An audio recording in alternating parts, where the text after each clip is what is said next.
Howdy, Heroes Hearth. This is Kyle Fergusson. I'm sitting down today with Oxygen Esports Drated, who picked a surprise Abathur for us. How's it going, Drated? Hey, it's going pretty good. How are you doing? Good, good. So you're normally a range player, but I think this is your first Abathur of the tournament. Battle begins in 10 seconds. Yeah, I think I'm not sure if we've played it in CCL before, but we've played it in scrims quite a bit, so it's not like a crazy pick to us, but maybe to everybody else, they wouldn't have seen it coming.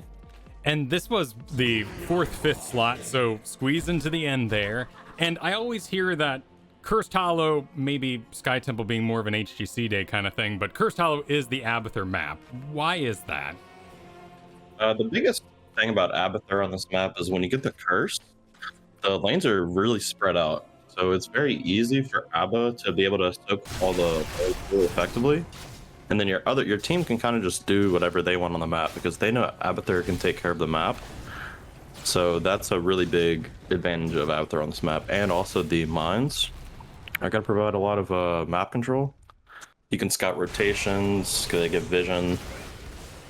It's really strong just in general on this map, just mostly because of the size.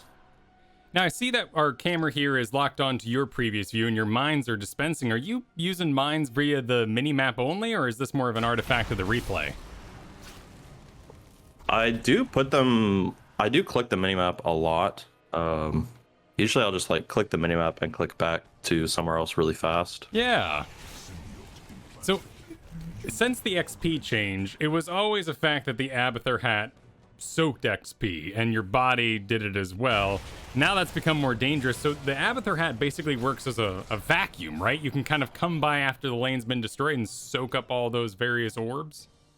Yeah, absolutely. And there was a funny little interaction right there. I'm at the gate far as possible, and I still can't body soak those minions that hit the gate wall.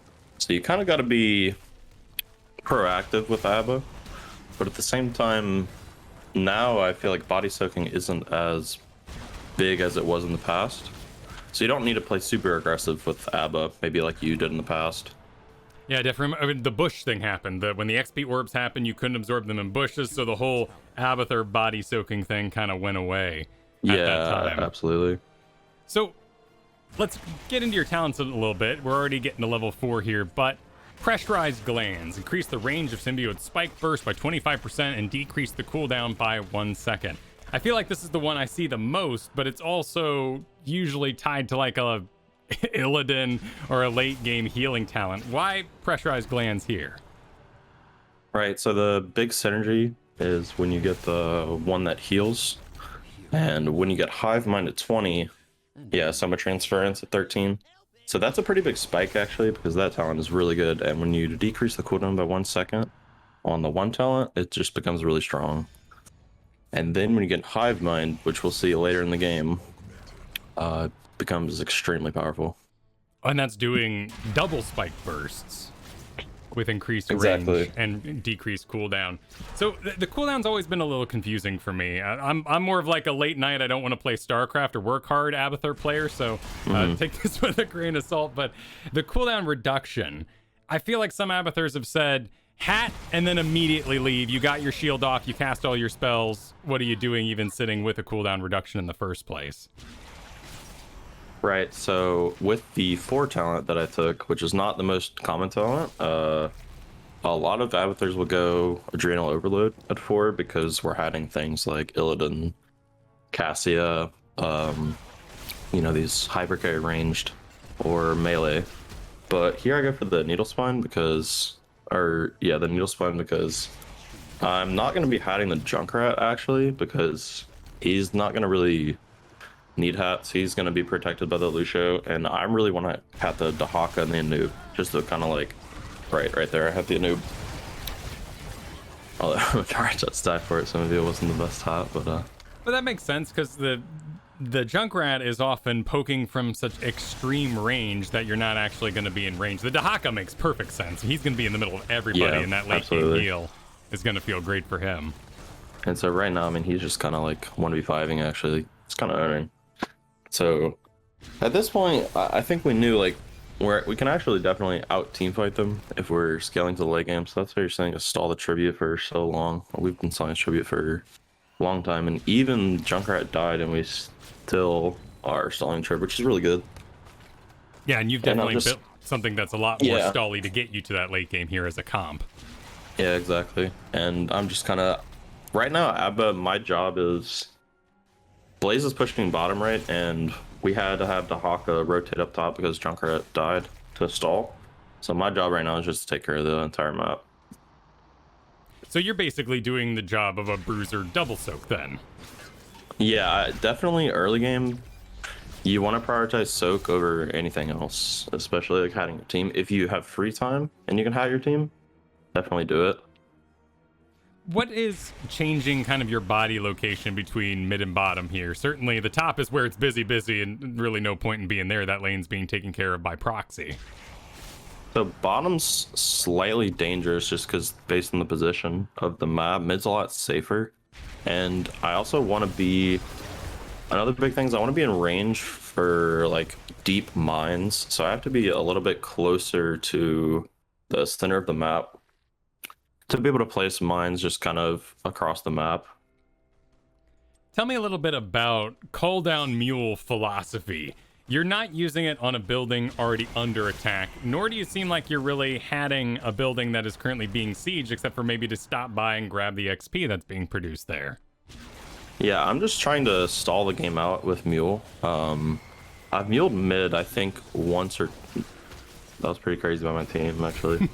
The prediction on the E. I'm just trying to stall a game. I think I've muled mid, maybe bottom once, and I think normally these towers would be a little bit lower, but Mule's getting a decent bit of value. Do you so cut like if the we lose the... Do you cut the Mule when the towers go down then? I'm sorry, could you rephrase that? I'm not exactly sure what you mean. Yeah, so you favored muling the middle towers and bottom is taking damage. You just muled it there, but it has more to do with the protection of the Mule, that the Mule will last the full time rather than maybe being where the action is. You want to get the most value for sure. Okay. Because the mid towers are really important because Sylv, like early game, was just kind of pushing mid. And if she gets these towers, they can start just running in mid a little bit, and it's still a little bit dangerous. Makes a lot of sense that you would go for the clone on your primary DPS. I clone Junkrat because he gets the total mayhem value when he dies, so it's actually pretty good. Oh. If I'm in, so you'll see right there, I did blow up. So when we're talking about that value, it's the 20% increased spell power that you're talking about. Yeah, it's just pretty good. I mean, attack damage too, not bad. Junkrat's autos splash and do decent damage. Is there... Not too bad. Now, I know I don't think it says here on the ability, right? But there is a bit of XP given when a clone dies. Yes. I can't remember how much it is, actually. Maybe it's... No, I actually can't remember, but yeah, I think they do get a little bit of XP. I want to say like murky levels, maybe like a fourth. I doubt it's as high that's as what that. I was thinking too, but I'm not sure. But that's probably not a concern when you could just die on Junkrat with increased spell power bombs, and ultimately with you managing the whole map XP-wise, that's not where you'd fall behind in the first place. Yeah, I even almost considered taking Monster as well this game. I don't think it was bad. Just because we're kind of just playing the map, playing for a late game, so it's not bad. So we don't want to like... We are taking fights, but we're not winning them yet because I don't think we've hit our spike. We're about to hit 13, it's about to get a bit easier. Now, this is something I know I would do. I would go put my hat on that bottom fort the whole time and basically pretend I'm playing some sort of tower defense game. Was it a call by the team, or do you just know as Abathur that the hat shield's not going to contribute? That's a waste of my time. I'm better off managing other lanes. No, I think that was a decent idea, but Nazmiz was trying to get a kill top, and he almost did, actually. So he called for the hat, so I just hatted him. The team aspect there coming in where they can actually call for hats when they want them. Right, yep, exactly. And my team is pretty good about calling for hats, generally. In general, any mind to the locusts, or just you happen to be in a lane where they will survive long enough to do something, don't worry about them too much? I don't think they're extremely important. Let's see, so I did go for another clone on junk right here. That's an interesting way to put it. Had to sort of break your primary duty of managing the whole map to join a team fight the rest of your team has picked. Right. I think I could have gone top there potentially to put the Locust to deal with those siege. That was probably the best play there, honestly. Probably should have been top, but I just had top instead for a little bit.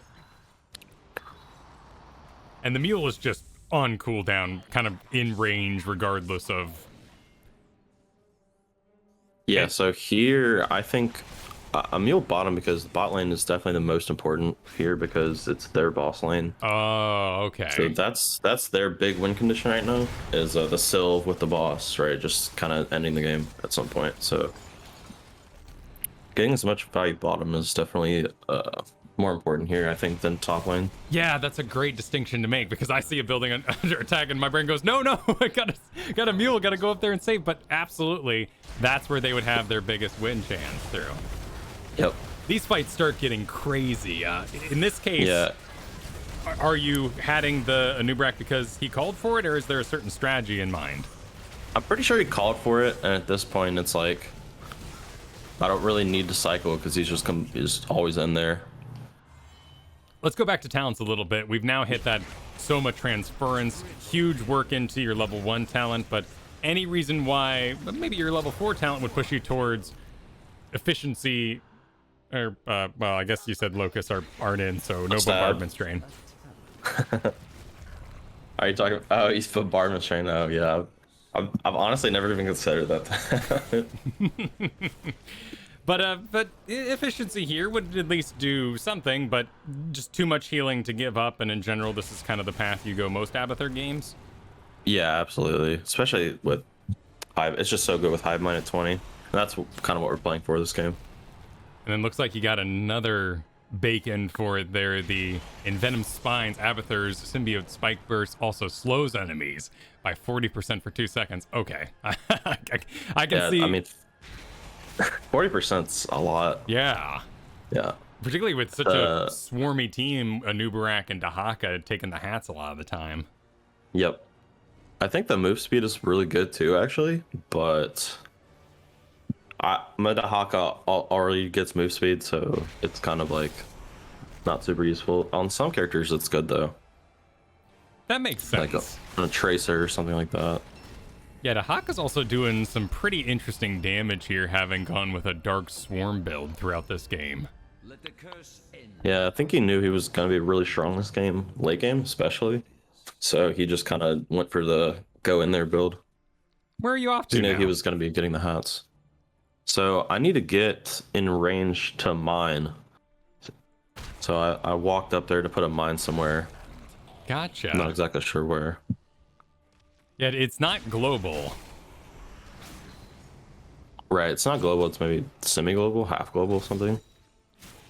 So again, here, this would be, the team's kind of posing. You're not quite needed yet. You unhat a little early in order to be ready for when something breaks out, but still just managing that bot lane where they would have their win condition through. Yeah, exactly. I mean, top lane is not super... I mean, it's a little important, but it's definitely not as important as bot lane. I know the casters were fascinated by it. If you remember this aspect of the map, there was a boss taken during a curse, and of course every Storm League player at home went, no, no, please don't. What happened there? Okay, that was an interesting point in the game. So basically, I'm like extremely powerful when I get the curse, and my team knows I can soak the whole map. So I soaked the entire map, and my team, we know we're scaling for 20, so we don't need to play extremely aggressive. We're not sure if we're stronger at this point, but we know with Hive Mind we're gonna be way more powerful. And so I think we take this fight, which is probably like not extremely necessary. I think we die for it. It's pretty wild. It definitely shows the body down at this point, but as you approach that level 20. So that's a really cool note. So Abathur being this global vacuum, the team has no reason to, during their death timers, which are still under that 16 mark, to expose themselves in a situation where they might lose the power of their curse in the first place. So you just handle everything, particularly with the spike burst too, just knocking out the cursed minions, and get a boss for it and get that off the map. Yeah, getting it off the map is decent, right? Because we talked about their win condition, which is just maybe winning a fight pre-20 and then getting a boss and then just ending with Silk. So that's kind of what we're scared of. Here, I don't know. I think they maybe could have gotten more with the boss here. But You talk about the enemy team? Didn't do much with that. Yeah. And we can see those mines really kind of showing as they move around the map there. And you pre-mined the walkway there to even add more damage to it. Yeah, I don't know. I thought they were going to push maybe, but they ended up not really pushing too much. They're a little constricted because of a global. So at this point, as you've approached 20, you've slowly backed further and further into the base just to be double sure you can hit that power spike alive. Yeah, exactly. This is kind of what I'm talking about, like the body soak thing. Old Abba is not really necessary. See, you don't have to do anything crazy as Abba, right? You could just sit in the base. As long as you're in range to mine important chokes and walkways to get vision. And you're also not really mining your minion waves, which is something I see a lot in Storm League, or at least, more of a quick match scenario. Yeah, I think it's not bad to do, but it's not super necessary. I think getting vision is typically more important. And then At least for CCL games. I'm not sure for Storm League games. Maybe you just want to shove the wave. I don't know. And here you're able to use your fort to sort of advance further, get those mines out, and make this your official lane for the moment, as it is the most safe. So now we've hit that 20 spike, that Hive Mind. Symbiote creates an additional symbiote on a nearby allied hero. This symbiote mimics the commands of the first, but does half damage and shielding. Yeah, I don't think it does half healing though. That's interesting. With the 13, because I think it's just flat healing per hero hit. Oh, it's not tied to damage at all. So yeah, so it's like exactly. So yeah, this is an interesting point in the game. It's maybe a little risky for us to do this, but we knew we were really strong. At the power spike here, might as well kind of make this stand, this declaration. You got the bomb on the pad there. Positions are pretty good. The symbiote, you're currently main hatting the Anubarak, and then the other symbiote kind of bounces around to anybody in range on ticker. Yeah, exactly. Yeah, so now it's on our 2 front line, which is the ideal scenario. And we get so much value out of the healing here. It's pretty crazy. Yeah. I did a lot of damage here. I'm just mashing QW. Nothing special, but yeah, I mean, it was just kind of crazy the difference when you get 20 with the Hive Mind. Like, you're just really strong. Wow. And team also played it well with the stuns. Like, having the Anub Dahaka for the CC is really good, I think. If you don't have that CC, it's definitely hard to do this. If you've got like I don't know, it wouldn't work as well with like a Mei or something. I don't know. Just kind of that clump fight and that continual throughput of Abathur on top of it. Yeah, exactly, because Noob is not the tankiest tank, but he goes Trader King at 20. So he actually can never die. That's right, yeah, he did end up taking quite a bit more maximum health, some spell armor passively all the time. So I love hard and fast rules. So can this be one? Hive Mind just stop ultimate evolution? Was there ever a chance you would ultimate evolution in that fight at all, or was it just level 20 power spike? That's why I'm here. I'm gonna stay hatting. Yeah, I don't think you ever clone actually after 20 if you're like grouping and you're trying to 5v5 or 4v5. All right, but my final question for you: we jumped in team comms during that last team fight. Who said easy clap? Yeah. during it? Who did say easy clap? And then I'd have to go look at the VOD. And somebody howled. Oh yeah, that was heavy. Nice. Awesome. Well, any final tips that may have not come up in this game for people interested in learning the Abathur? I think you just want to be aware early game you need to be soaking. That's your main goal. Just want to be soaking the whole game. you're definitely gonna have, highest XP at the end of the game just because of how Abba works. And during the curse, make sure you're soaking everything as well. And don't go crazy with your positioning like in lane or anything like that. The locus is nice, but it's not extremely important. And make sure you're using Mule of cooldown.